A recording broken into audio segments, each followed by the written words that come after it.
Hi guys, it's me again, and now we're on El Salvador. As the region that made up El Salvador was made up of 3 large indigenous states and a number of principalities. As the Piplis, we were kind of like the indigenous inhabitants who settled in central Mexico, who were also nomadic people that came from the Nahu. As Lencas settled and governed the eastern regions, while the Mayan and Chortis inhabited the northern zone of the Lempi River. As a Spanish conquistador in the aforementioned medieval Guatemala called Pedro de Alvarado, failed to seize the region because the Pipil warriors.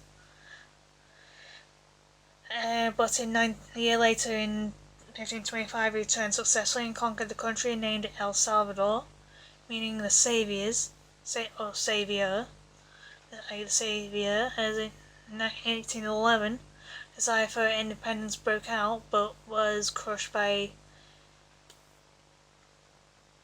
troops of the Viceroyalty of Guatemala, and in 1821, El Salvador and other Central American regions announced sovereignty from Spain and were joined to Mexico the year. Next year, El Salvador resisted reunion as the country became an independent republic in 1838, after the Central American coalition broke up. And in 1932, there was a Salvadorian peasant uprising known as the La Matanza, or the Massacre, and is kind of like one of the more unforgettable events of the nation's history of military dictatorships and all that, as it's estimated about 30,000 indigenous people and political rivals were exiled, imprisoned and murdered during that period. And in 1973, the Foremost Revolutionary Government Junta, who took control, and both the extreme left and right disagreed with how things were going, the government resulting to further political violence, and eventually erupted into a civil war that lasted for 12 years. And after the war, a Truth Commission under the UN sponsorship was established to guard further human rights violations by military officers. Also, it helped in identifying the flaws of judiciary and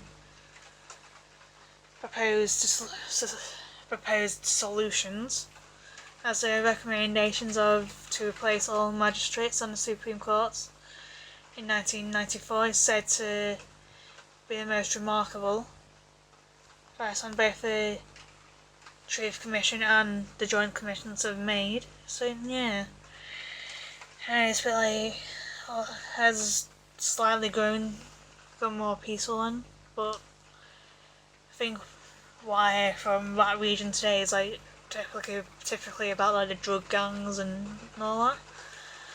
But moving on, there's also some La Lorna said to be there, and sorry if you're hearing the rain.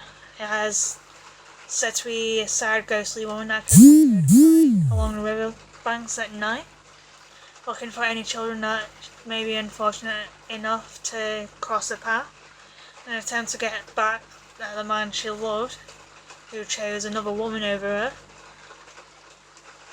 As Lorna decided to drown her children in an act of revenge, and once she realised the horror that she had committed, she drowned herself as well. And however, she was not allowed to pass on into the afterlife. She was sent back to Earth to find her children and gain their forgiveness. As trapped between the living world and the spirit world, she now wanders around, crying and searching for her children, and isn't afraid to take any random children in hopes of passing them off as her own. It's she may drown yours next, but it's unlikely. But hey, nothing like a spirit just randomly drowning your children, so yeah. I'll say bye for now, and I'll see you soon, so yeah. Bye for now.